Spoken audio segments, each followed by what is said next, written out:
Judge's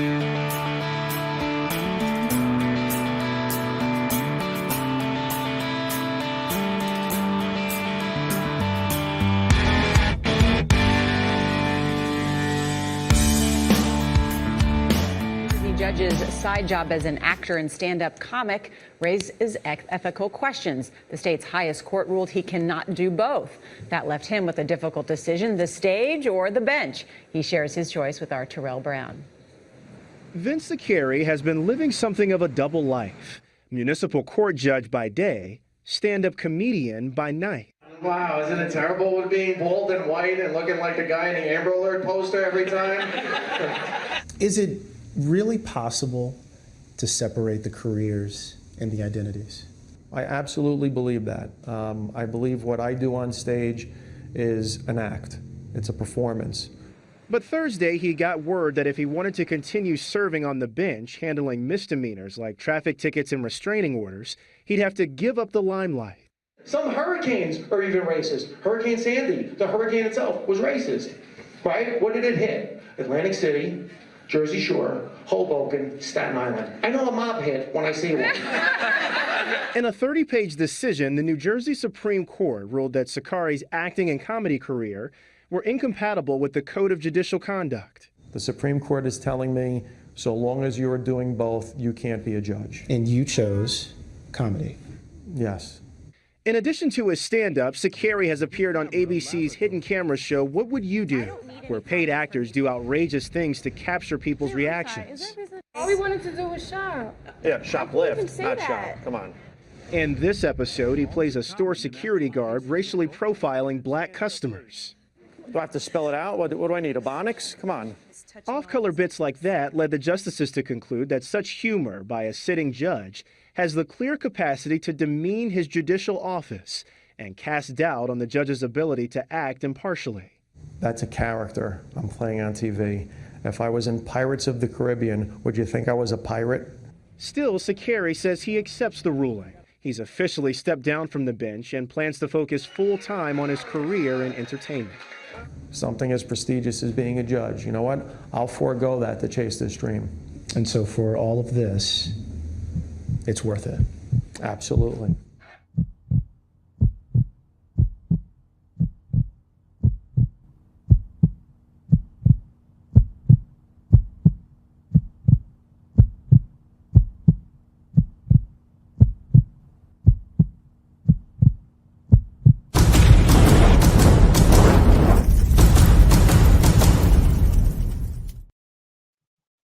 Hey everybody, Vince August here. Here we are with another episode of Judge Vinny, coming to you live on Tuesday, April 6th, 2021. We switched to Tuesdays. I told you we had to switch the days because I have my good friend and law clerk, Ben Goodfriend, who will be on the show tonight. It's going to be just me and Ben. We have Jess in the courtroom taking care of papers. Michael Sirachi is out this week. He was involved in a lot of Easter egg hunts, pulled a hamstring going for an egg.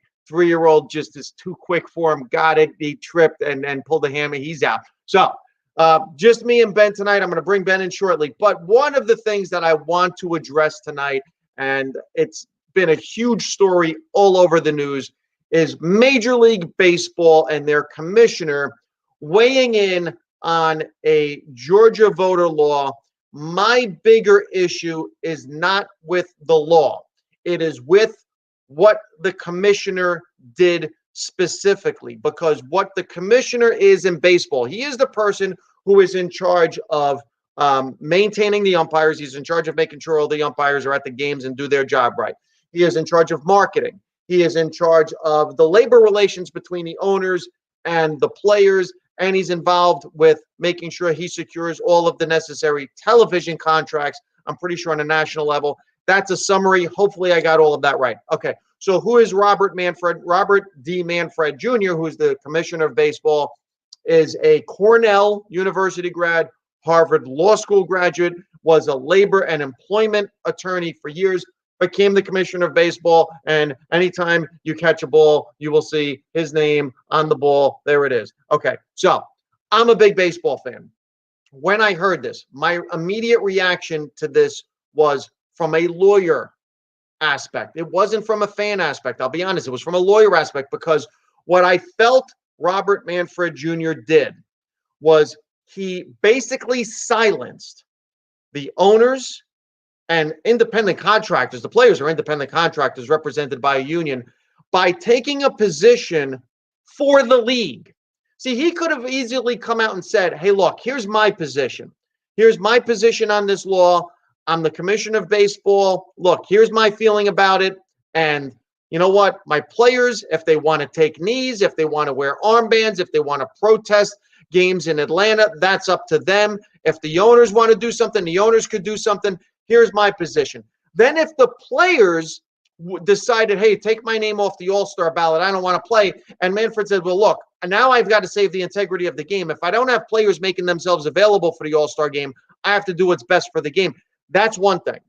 But what he does is says, here's my position. Here's the league's position with regards to this. We're going to move the game out of Atlanta. We're going to send it somewhere else, which in effect now tells the players, this is your position as well. Because if you're a player and you say, well, hold on a second, I had nothing to do with this. I wasn't going to take a position on this at all. Now, well, you have a position. And if you disagree with the position, well, now you've just been painted by the commissioner of your league to be opposed to what is right and just. So in essence, what you do is you silence the people that are part of your organization. Now, at least that's my position. I want to bring Ben Goodfriend, my law clerk, into the discussion. So, Jess, please bring Ben into chambers. Ben, hey, see you, pal. Welcome back on the Judge Vinny Show. You heard my opening spiel. You heard my opening rant. Listen, again, I don't want to make this about whether or not the law is the right law or not the right law, because we can break down all 50 states and all of their election laws. What I'm more concerned with, as I always am on this show, you know this, Ben, is the free speech aspect. Right. I think when the head of a company, I don't care what the company is, the head of an organization speaks out and says, here is baseball's position on this. And in fact, not only is it our position, but I'm going to take it one step further and impact the game by moving it from Atlanta to Colorado. I'm also going to impact the community financially by taking it from, this is the most ironic part of this whole thing, a predominantly black community, and put it in a city that is a predominantly white community, because the president of the United States on an ESPN interview said, when he was asked a question, yeah, I think they should move it. And by the way, the woman interviewing, Sage Steele, was black, turned around and said, hey, listen, in the Twitter, she goes on her Twitter and says, hey, listen, that's that dude's position. I actually disagree with that. I say leave the game in Atlanta. This way, when you honor Hank Aaron, you were in the city, you were in the place of where you're trying to make a statement about the law. Now, if you do it in Colorado, well, guess what? People in Colorado are like, hey, listen, that's Atlanta, that's Georgia's election laws. What the hell are you talking to us about for? So that's kind of where I'm coming from all of this. Where do you land on this, Ben?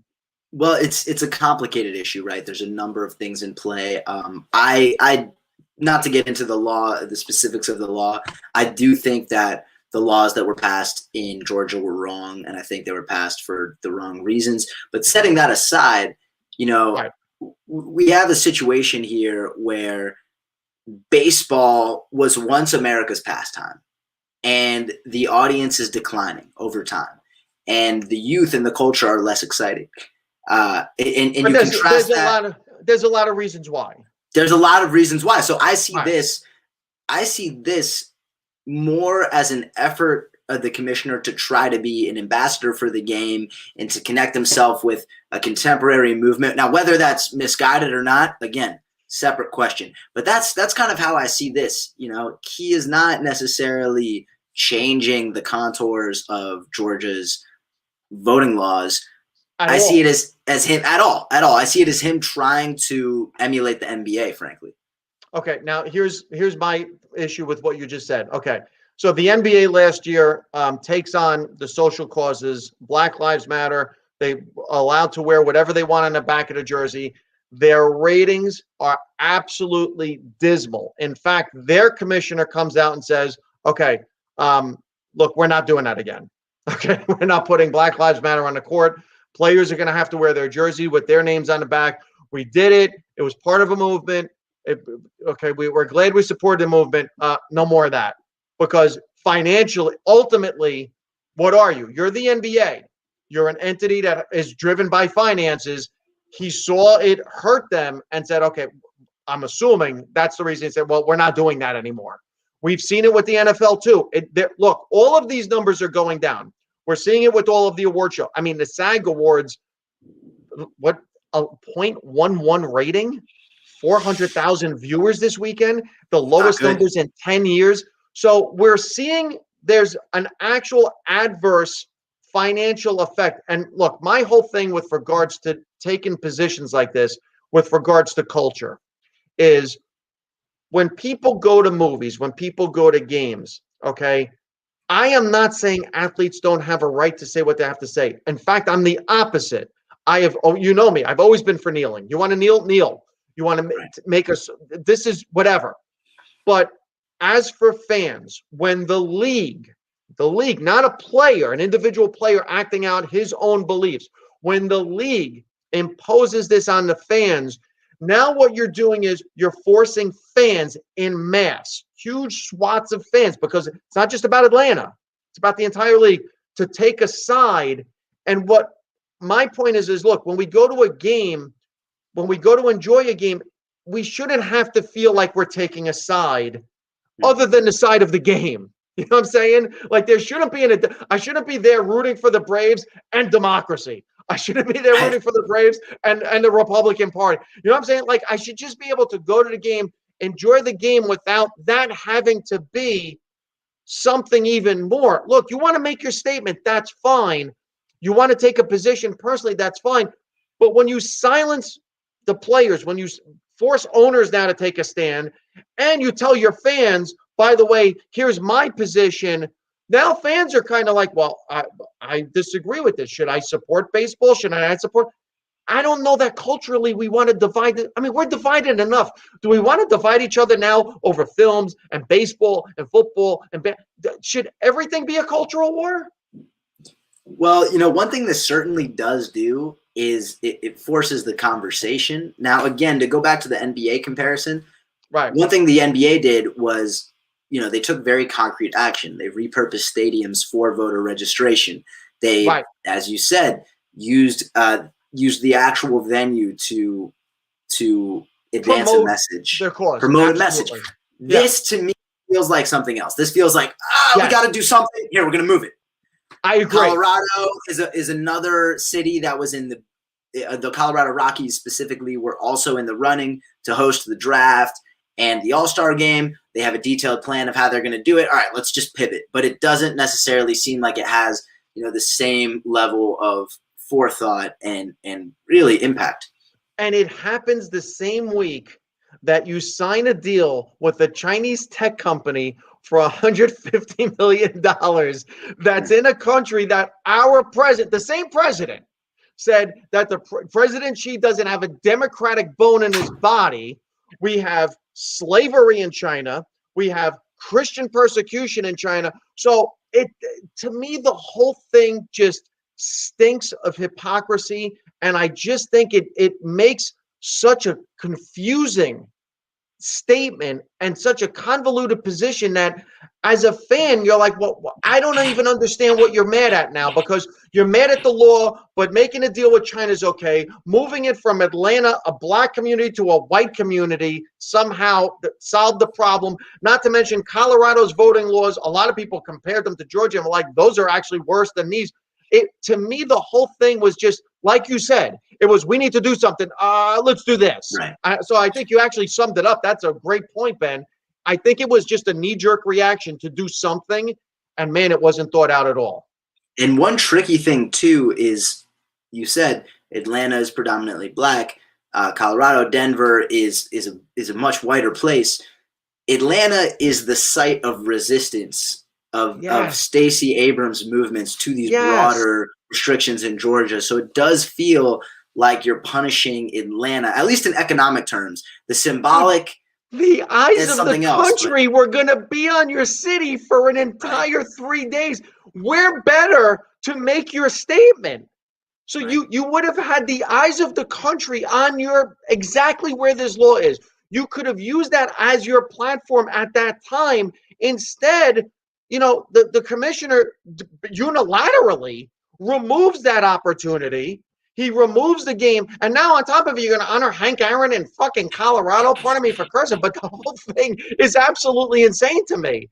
And listen, again, I want to go to the player thing because look, and you know me, I am against mainstream media on both sides. I tell people stop watching Fox, stop watching CNN, MSNBC. All these people do is manufacture consent. I have always been on the side of the athlete, but there was an interesting thing that happened with regards to how people seem to promote athletes when it works for them. And Jess, if you can play a video, Ben, I don't know if you saw this, but let's play this video for everyone watching. This was Charles Barkley this past weekend while commentating on the NCAA championships. Go ahead, Jess.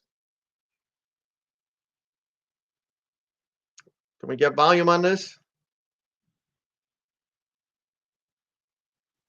Jess, Ben, can you hear it? We got to get some volume on that. All right, so Jess is going to fix the volume issue. Okay.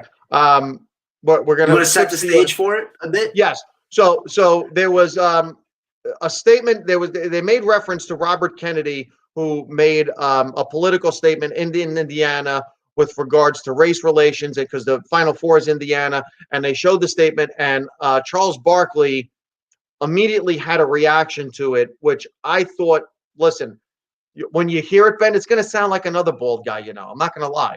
You may have heard something like this from another bald guy, Go ahead. Let's try it again, Jess. Shared that news, how painful it was. Yeah, but the one thing I took out of that piece was, man, I think most white people and black people are great people. I really believe that in my heart. But I think our system is set up where our politicians, whether they're Republicans or Democrats, are designed to make us not like each other so they can keep their grasp of money and power. They divide and conquer. I truly believe in my heart most white people and black people are awesome people, but we're so stupid following our politicians, whether they're Republicans or Democrats. And their only job is, hey, let's make these people not like each other. We don't live in their neighborhoods. We all got money. Let's make the whites and blacks not like each other. Let's make rich people and poor people not like each other. Let's scramble the middle class. I truly believe that in my heart. All right, two things I want to say about that video. One, sounds just like a bald guy I know who's been saying this for how long. Second thing, and this is the interesting thing. So if you search that video on any social media platform, you will not see that video shared or mentioned by any of the, let's call it, left media, CNN, MSNBC, Twitter, Facebook, any social platform. In the meantime, Fox is playing it all over the place, which, just to show you how they work, okay, Fox is also the same network. I don't know if it was Laura Ingraham that said to LeBron James, shut up and dribble. It was. Right. So Laura Ingraham, shut up and dribble. Now all of a sudden it's not shut up and dribble. Okay. So listen, they both play things when it works to their benefit. But the interesting thing is, liberal media stayed away from it. Conservative media, all of a sudden, they want to hear from athletes. Let's hear from a retired athlete. So this shows the nefarious nature of our mainstream media. So I wanted to point that out. But that video you almost can't find it. You almost can't find that video, which is absurd, because to me, I can't think of a more powerful statement. It's a very powerful statement. And, there's a lot of truth behind it. I mean, the other thing to remember is that, it's not like Charles Barkley is trying to speak for everyone or the entire black community when he makes that statement. But there's this air when the politicians issue such statements that I speak for my entire constituency, or I speak for the entire electorate. And that, I think, is going to rub people the wrong way, especially people like Chuck, who are of the community that this, elected official is trying to use for political expediency. And as he's saying, most people are good people. Most people are loving people. Absolutely. But there's this manufactured conflict, and there's real conflict too. There's real conflict That's there. Too. Absolutely. Let's not But pretend it doesn't exist. We've got to ask who's benefiting from the content. You know, who's from the conflict. Who's selling advertisements on top of the conflict? Who's creating donations? You know, who's profiting? Always follow the money. We say it all the time. Always follow the money. And the thing to me there, and you again, Ben, this is why I love having Ben Goodfriend on my show. He's so damn smart. He's so damn insightful. What does Charles say that entire time? Look, this is me. This is my position. I truly believe this. It's always I. He's not speaking for the black community. He's not speaking for players, former players, current players, people I know. Everything he said was me, I.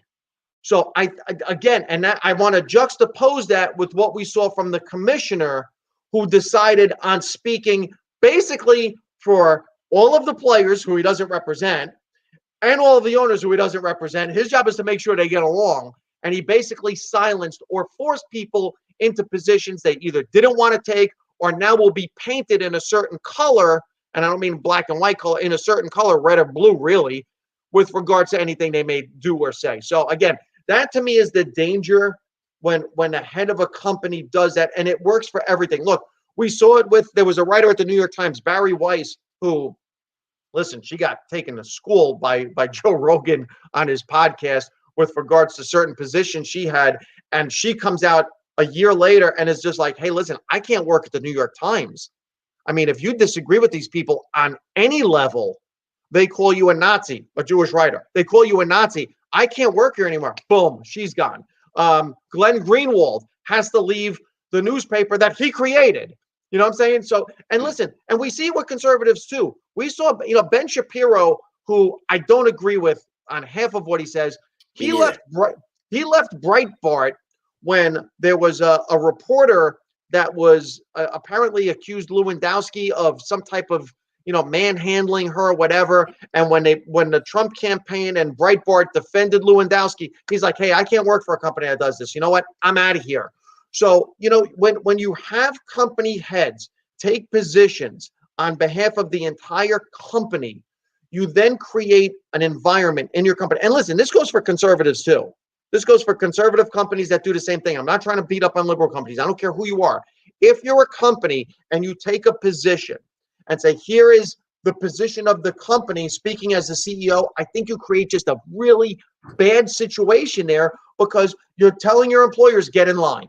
And I don't know. I have a big problem with it. So I wanted to get that off. There is a huge difference between a sports league and a publisher, right? Right. Because a publisher and somebody who has that sort of reach and whose job it is not just to publish the news, but also to publish opinions, does have a different kind of responsibility. Agreed. Than a league. Right. And there's obviously lots of little nuances on all these stories. Barry Weiss leaves the New York Times, goes to the Wall Street Journal. One could argue that the Wall Street Journal is doing similar things in a different direction. Right. Breitbart, we could spend an entire episode parsing through Breitbart. Trashing them. But at the end of the day, if we circle back to the league, circle back to where we started. Yes. I think it's telling to look at the labor dispute that took place at the beginning of the baseball season. Yeah.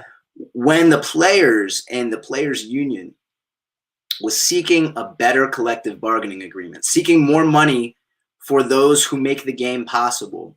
Right. Where was the owner?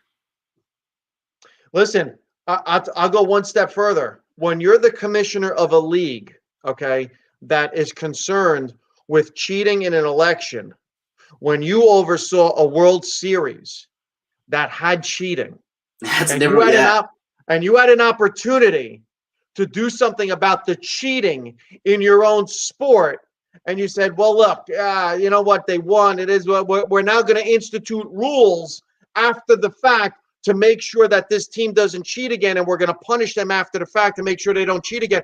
Oh, so there was a situation, and you created a new rule, and you created penalties for that so that it won't happen again. And then all of a sudden now you don't like it when a state does it, right or wrong. Again, I'm not getting into it. You know what?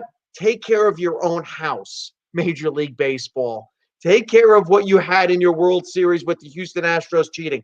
Take care of your own labor relations. Not to mention last year you had players in a shortened season that were holding out to get paid for a full season when people were suffering through a pandemic, not having jobs at all. You know, Rob Manfred has a lot of other shit he should be worried about than moving games, all-star games. So listen, Ben, I love your insight.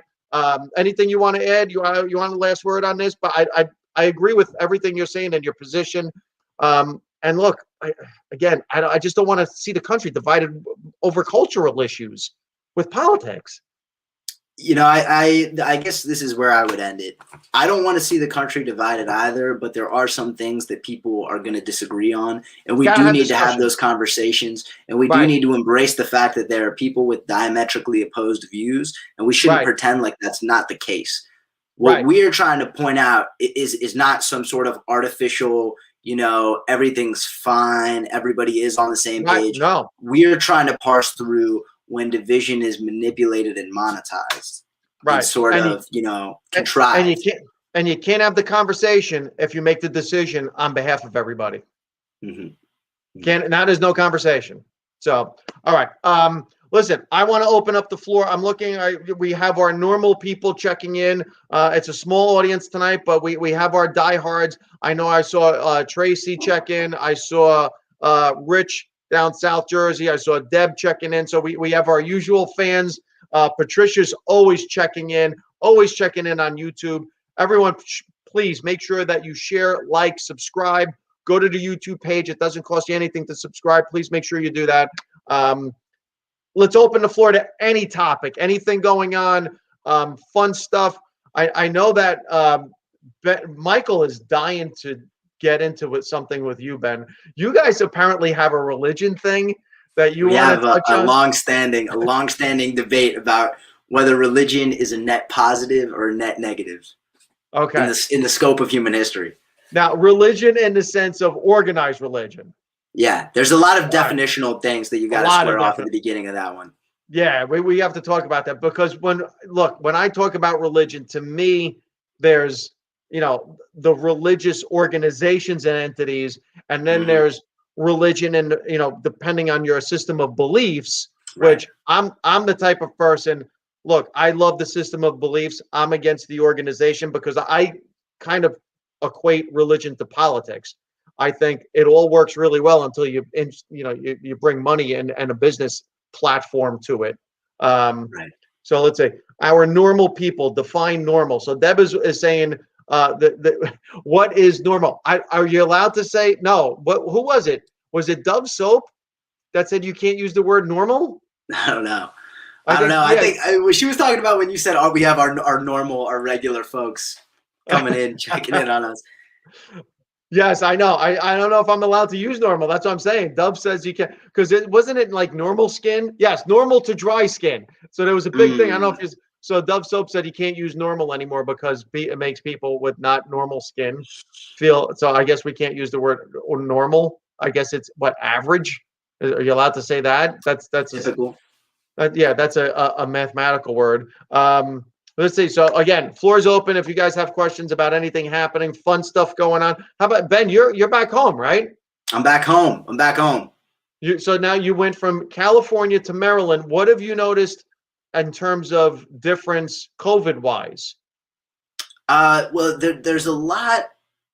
First of all, huge cultural differences between Los Angeles and Maryland. Like up here, I'm back with family. I'm in the suburbs versus, you know, being on my own in Los Angeles.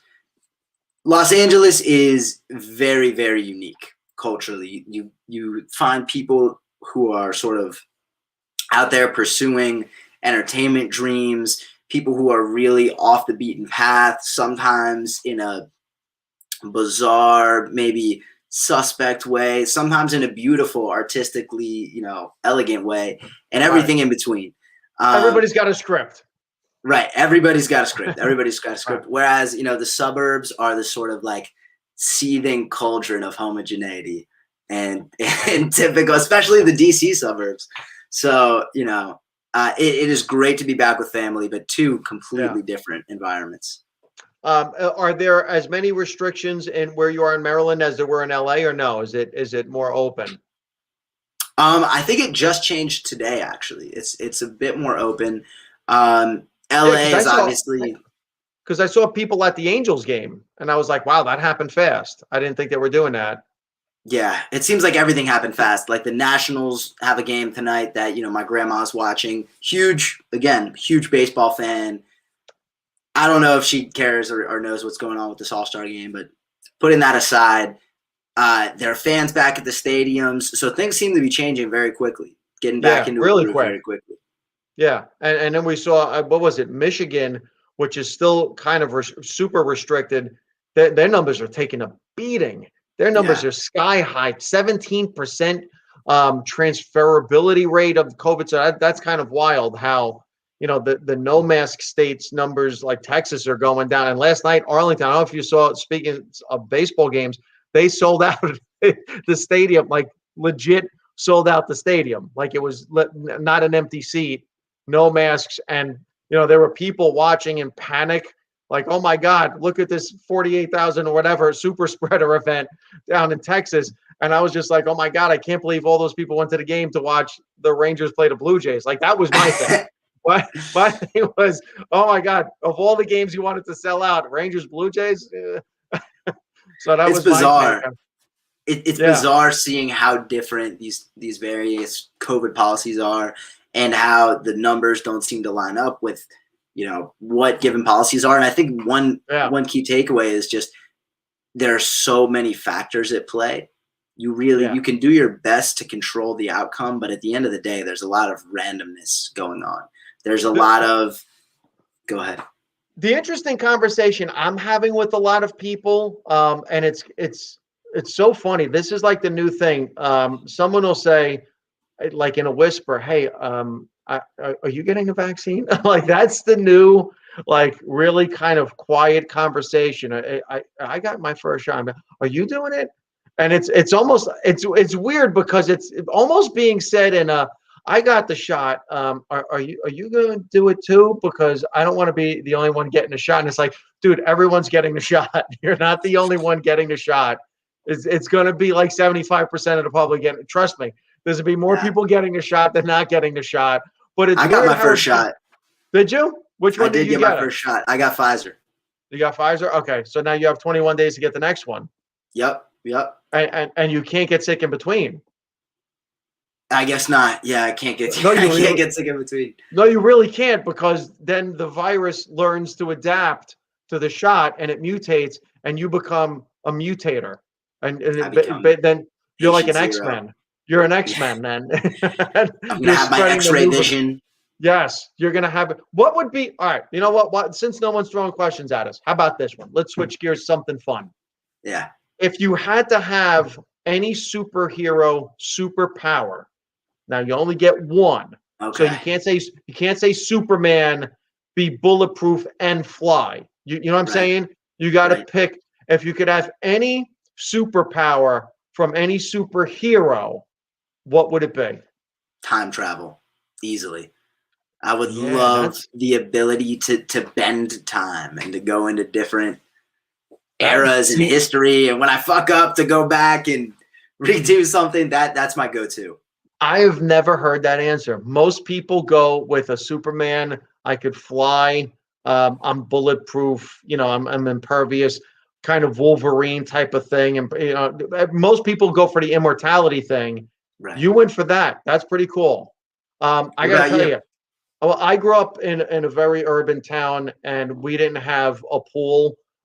We didn't have a town pool. We didn't have a swimming pool. We ran through sprinklers. I would want to be able to swim like Aquaman. That would be my thing. I would want to be able to just dive into the ocean, because to me, it's the completely unexplored vastness of this world, which is, going into the ocean, which we can't ever get to the bottom of. So that would be the one place that I could travel to that no one else could. So that would be my superhero power. That would be I like the power feedback down here.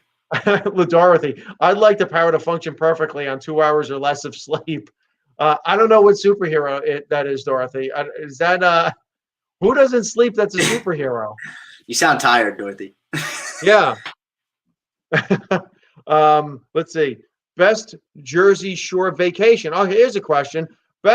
Now, are you a Jersey Shore person, Ben? Have you ever been to the Jersey Shore? I would say Cape May. Cape May.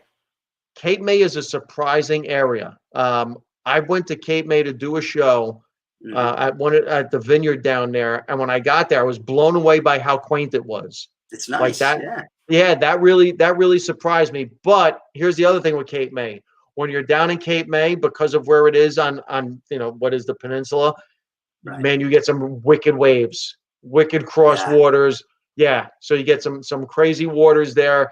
My parents used to go to LBI, Long Beach Island, which was like the really tame, area of the Jersey Shore. It also was one of those things that it took you either your normal 2.5 hours to get there, or you had to cross over the bridge to get from, I think it was Manahawkin to Long Beach Island, where that could easily stretch the drive to like 3 hours just on that bridge, just to get over that friggin' bridge.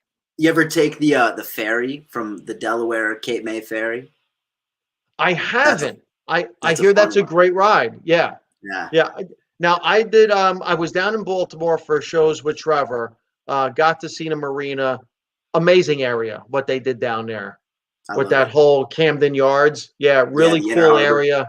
Yeah, and even where they built the baseball stadium and a football stadium next to each other, it didn't lose any of that feel. Like it didn't become overwhelming. I thought when they put the football stadium there, I was gonna be like, too many stadiums in one place. But it wasn't that bad. Vinny, 8th grade, I played in that stadium, state championship in Raven Stadium. Yeah, that was my peak.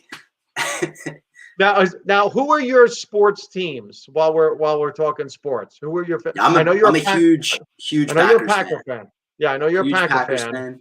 And then beyond the Packers, just DC teams for the most part. Big Nationals fan. I'm not huge into baseball, but I love the Nationals because my grandparents love the Nationals. There you go. But the Packers are interesting, right? Because they're the only team in the NFL owned by the fans. Right. Publicly no owned. Owner. Contrast that with the Washington Football Club, and you have an owner who the fan base just despises, who people think is messing everything up. Hate them. Yeah. Now, see, you have an interesting superhero answer. I bet my sports answer will surprise you.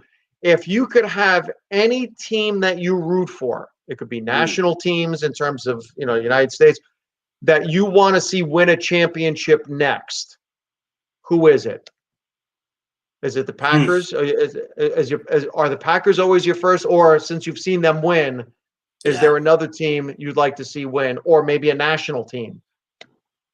I would love to see Team USA win in soccer, right? Because this is the sport of the world, and it's never gonna. I mean, maybe like we have a new generation of talent coming up, right? But there's something about soccer, football as it's known in other countries, that's just different. The tenor of the fandom just hits differently. And I would love to see our country win a World Cup.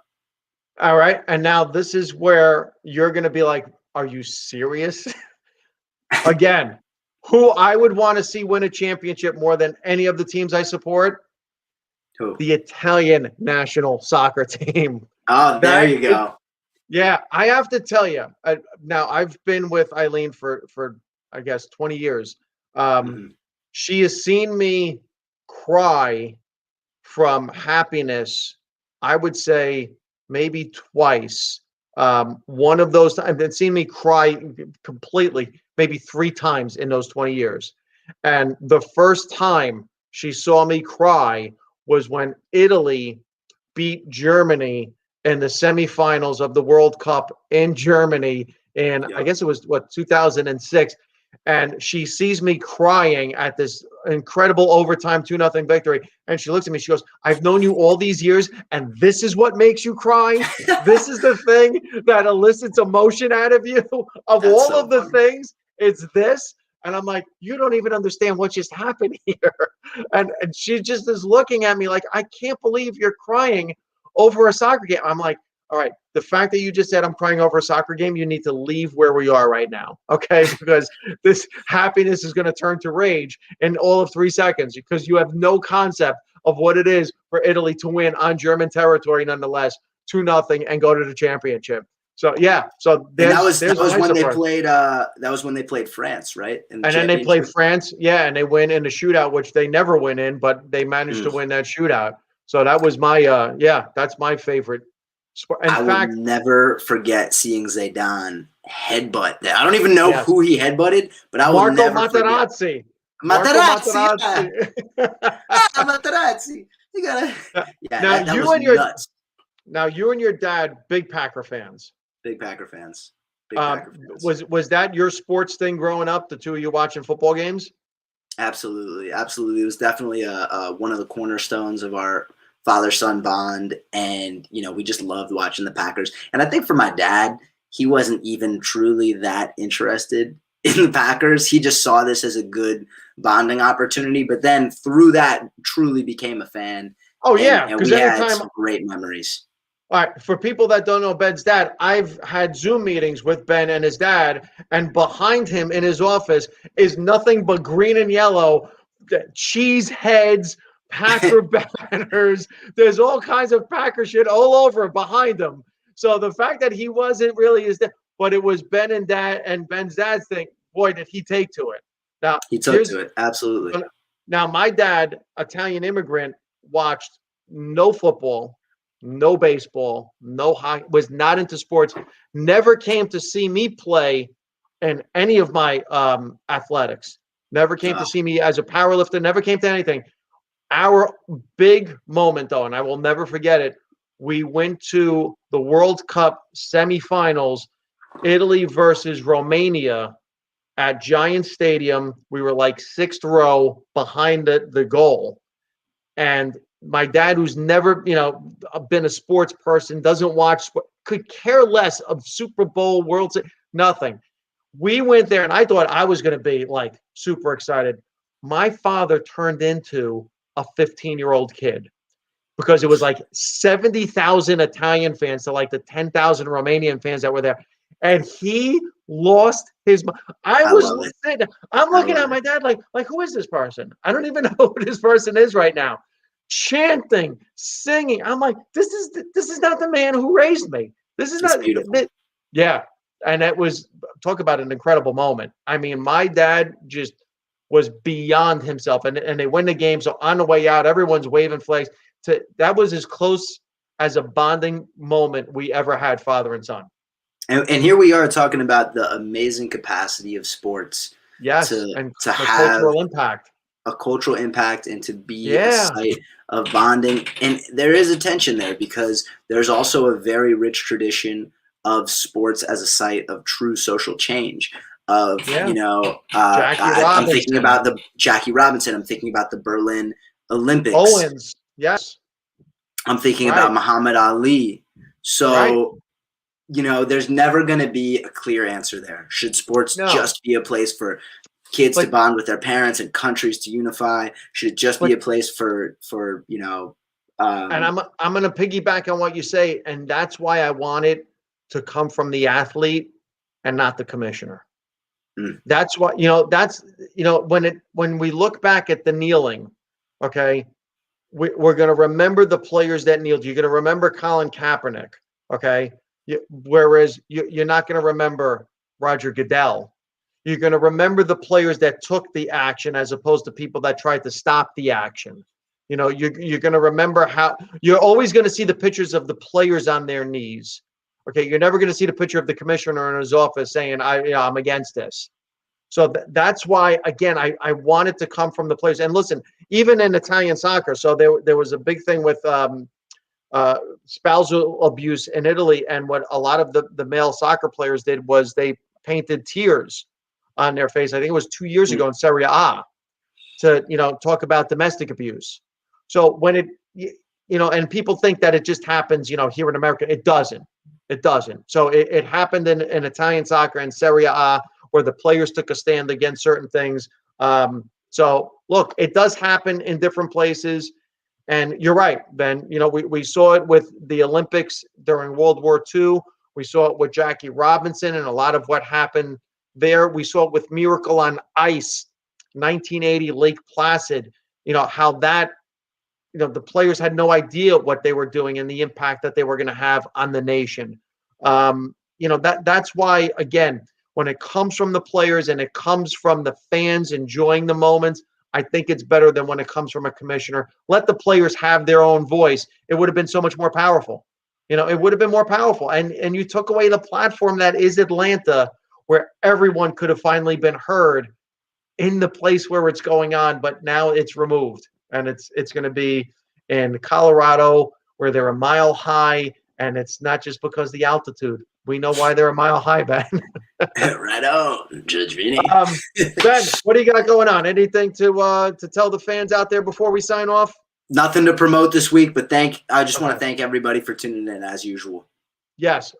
Everyone, please make sure you like, subscribe, follow, comment. Let us know if you watched live by putting an L, R for replay. I have comedy shows coming up. I know the first week in May, I'm going to be at Broadway Comedy Club. If you remember Cara Burrell, who was on the show, she's actually helping promote a show that's going to raise money for homelessness and a homeless crisis in New York City, and it's going to a great organization. I believe I'm going to be at the Stress Factory, making my debut there in New Jersey in May as well. Everyone, thank you for joining. Thank you for watching. Send us your comments. Send us your questions. Let us know what topics you want us to tackle. Next week, we get Sriracha back on. We bring Jess back in, and we'll have the four of us having some fun again. Everybody, once again, thank you. I'm Vince August. Jess, take us out of here.